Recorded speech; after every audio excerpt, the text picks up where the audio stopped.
Capítulo 1. A vitória de Cristo sobre o pecado e a morte. A encarnação e ressurreição. A vida destrói a morte. Antes de entrar no assunto principal do livro, desejaria esclarecer algumas verdades fundamentais que dizem respeito à nossa fé e que serve de bagagem indispensável para enfrentar o exaustivo itinerário em meio ao complexo e nunca suficientemente esclarecido tema dos males da feitiçaria. Antes de discorrer sobre tais males e sobre o seu autor, o diabo, e também para desinflar, desde logo, a tentação do sensacionalismo, é importante estabelecer duas premissas fundamentais que concernem a pessoa de Jesus Cristo, Mestre, Salvador, Libertador.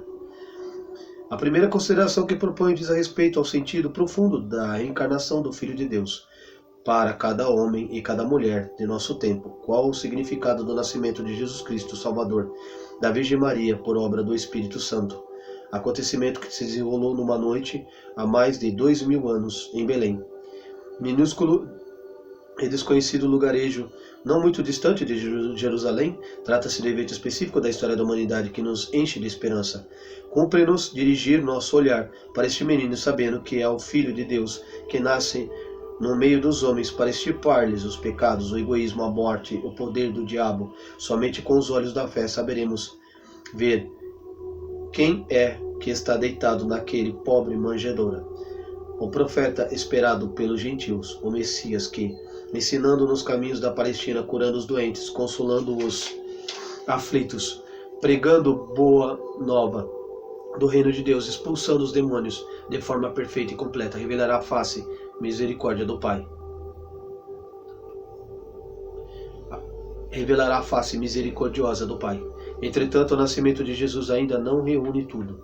Se fizermos abstração do segundo momento fundamental da história do Filho do Homem, a sua morte e ressurreição é o que celebramos a cada ano por ocasião da Páscoa. A ressurreição de Cristo é a causa da salvação eterna para as almas que estavam mortas antes de sua vinda.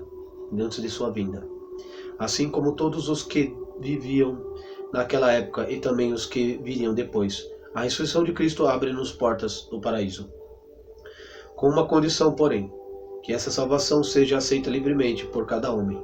Deus não obriga ninguém a aceitar a salvação, mas, em qualquer momento, está sempre pronto a acolher-nos. No início do Evangelho de São Marcos encontra-se 4 frases que sintetizam toda a obra do Senhor, conferindo a substância e o sentido de nossa existência. Abre aspas, cumpriu o seu tempo, fecha aspas. Abre aspas, o reino de Deus está próximo, fecha aspas. Abre aspas, convertei-vos, fecha aspas, e crede no Evangelho, fecha aspas. Marco 1,15. Mediante essa análise, assimilaremos melhor o sentido da encarnação e ressurreição de Jesus. A frase significa que o tempo de espera está concluído. A partir do momento que nasce, Jesus torna-se também, no tempo, o centro de toda a história da humanidade.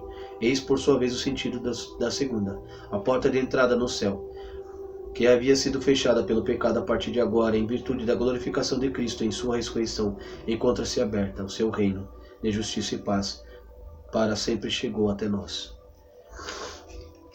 É oportuno recordar que a acepção do Antigo Testamento aos mortos era reservado um destino especial.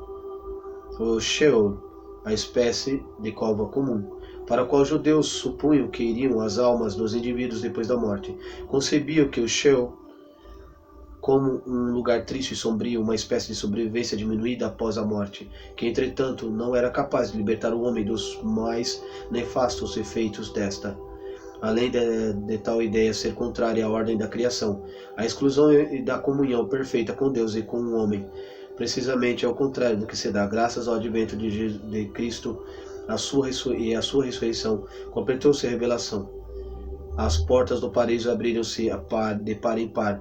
A luz fulgurante de Cristo ressuscitado adentrou a morada de cada um dos redimidos. A terceira fase, por sua vez, revela-nos que, para termos o gozo da bem-aventurança eterna, devemos mudar de forma radical nosso modo de pensar e também nossa vida. Somos chamados a uma constante metanoia, a uma conversão, reformulação das das prioridades da vida para que essa realidade possa cumprir-se plenamente, ainda que em nossa existência. Por fim, a quarta explica-nos que deve ser realizada concretamente a conversão. Viva o Evangelho. Nele encontramos tudo quanto é necessário. Sim, o Evangelho, que pode ser resumido naquilo que Jesus ordena a seus discípulos. Assim como vos ameis também uns aos outros. João 13,34. Que atitude deve realizar-se em nós? Como vimos, a tomarmos seriamente essa resolução como responsabilidade de cada um? Respondo com um simples relato do episódio pessoal. Durante 26 anos, de 1942 a 1968, recebi a incumbência de me encontrar regularmente em San Giovanni Rotondo, com São Pio de Pietrelcina. Os frades cultivaram o hábito de afixar em suas celas um letreiro com o escrito tirado da Bíblia. No tocante ao Padre Pio, eis a máxima que escolheu: a grandeza humana vem sempre associada à tristeza. Para mim está claro o sentido. Devemos ter humildade, muita humildade, assim como Cristo a teve em sua vida. E como São Paulo define, sem meias palavras, esvaziamento, corresponde a fazer-se homem, e ele, Jesus Cristo, que era Deus, e seu morrer na cruz, rejeitado pelos homens. Após esse anúncio ter roubado a sua cela, fixou outro: Maria é toda a razão da minha esperança.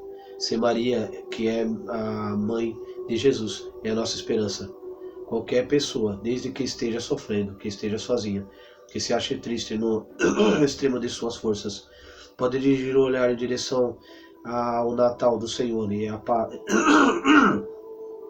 a sua Páscoa da ressurreição, como um coração repleto de esperança. A morte de Cristo projeta uma forte luz sobre a nossa morte. Ao fazer-se homem, o Filho de Deus quis aceitar a sua totalidade, a condição dos seres humanos, segundo narra o livro de Gênesis. Deus criou o homem numa condição de imortalidade no paraíso terrestre. O homem fora sujeito apenas à proibição de comer a árvore do bem e do mal.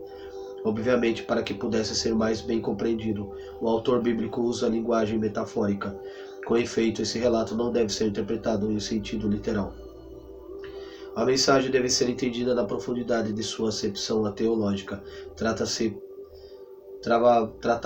para o homem de uma prova de obediência e de reconhecimento do poder de Deus e do senhorio divino sobre toda a obra da criação. Assim como faz conosco também Adão e Eva, Satanás utilizou os artifícios para desviá-los do seu caminho.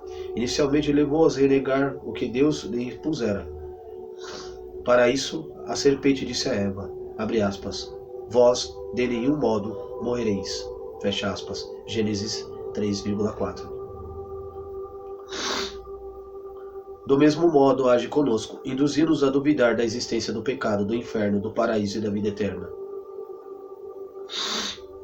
E o que acontece, por exemplo, para falarmos dos dias de hoje, quando promove ideias de que o aborto e a eutanásia seriam sinais de progresso da humanidade? Segundo artifício é o de fazer o mal, tomar a aparência de bem, isto é, apresentá-lo como um proveito, uma grande vantagem que a pessoa não se deve privar. Com efeito, a serpente prossegue, abre aspas, mas Deus sabe que em qualquer dia que comerdes dele, se abrirão vossos olhos e serei como os deuses, conhecendo o bem e o mal, fecha aspas, Gênesis 3,5. Em resumo, o diabo faz com que o mal se mostrasse simpático, atraente, agradável aos seus sentidos.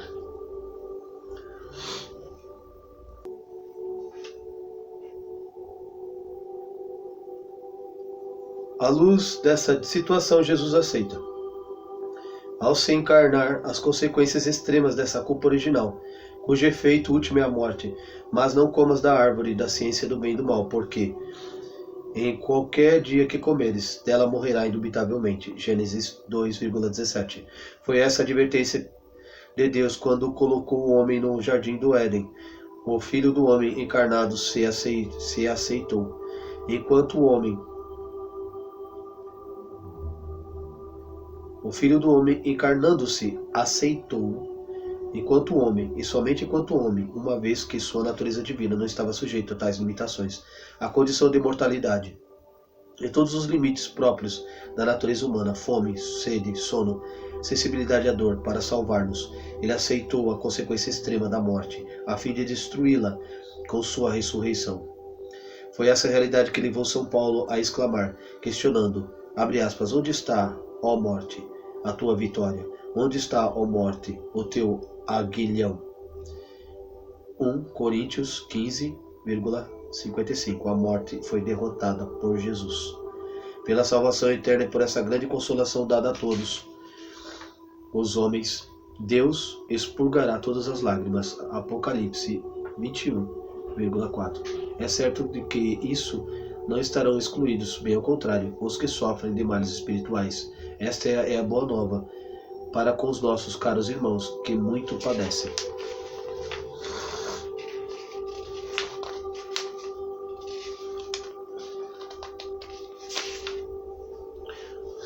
As consequências da vitória de Cristo. Aprofundemos e desdobremos o que foi anunciado, baseando-se agora no mistério da paixão, da morte e ressurreição do Senhor. Esta nos obtém 3 vitórias contra as 3 formas de condenação sofridas por Adão e Eva.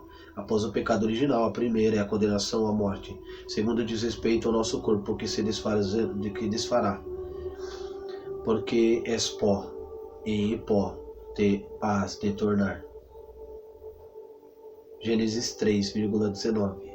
A terceira configura-se no fechamento das portas do paraíso. Acima de tudo, Jesus obtém a vitória sobre a morte, porque o nosso corpo imediatamente, após haver fechado os olhos para este mundo, ao invés de se encaminhar para a atmosfera sombria do Sheol, é destinado à ressurreição. É inegável que podemos ressurgir para a vida e para a morte, e isto para o paraíso, certamente como uma passagem pelo purgatório e para o inferno. Esse respeito é claríssima afirmação de Jesus, no alto da cruz, ao bom ladrão. Em verdade vos digo, hoje estará comigo no paraíso. Lucas 23,43. Isso demonstra que não devemos ter medo da morte, porque esta é somente um patamar rumo ao além da paz, concórdia e amor que nos espera, para que nos seja concedida a vida sem fim. De fato, eis a vitória sobre a segunda condenação, constituído de alma e corpo. O homem não pode viver somente com a alma separada do corpo. A alma são destinadas a compor-se no final dos tempos, isto é, no momento do juízo final. São Tomás de Aquino, ao meu ver, o maior dentre os teólogos cristãos, afirma que não apenas pela fé cremos na unidade do corpo e alma, pois, ainda que baseados apenas na razão natural, ou seja, no mero raciocínio lógico, é impossível conceber o corpo e a alma separados um do outro. Quando nos reportamos aos santos que já desfrutaram da felicidade do paraíso, embora os respectivos corpos ainda não estejam unidos a almas, visto que isso somente acontecerá no fim dos tempos, podemos ter certeza de que, mesmo sem os corpos, já gozam da bem-aventurança, embora somente venham alcançar a suma beatitude quando ambos, corpo e alma, estiverem unidos. Pode-se afirmar o mesmo em relação a cada um de nós quando, pela misericórdia de Deus, chegamos ao paraíso. Em poucas palavras, somente quando a completa união entre o corpo e a alma for reconstituída, acabando o ciclo do tempo, existirá realmente a plenitude da vida. Por enquanto, para nos exprimirmos em termos bem acessíveis, os santos desfrutam um grau de felicidade que a alma é capaz de conter, entre aspas. Em relação aos condenados, pode-se fazer a mesma afirmação, evidentemente, no sentido oposto. Por fim, no que concerne à terceira condenação, podemos sustentar que Jesus, graças à sua ressurreição, reabriu as portas do paraíso que estavam cerradas e lacradas em consequência ao pecado original. Eis a mensagem fundamental da Páscoa, verdade, por assim dizer, que nos exulta pela nossa fé. Nossa vida não é destinada ao vazio, mas à glória e felicidade eternas, em companhia de Maria, dos santos e da Santíssima Trindade.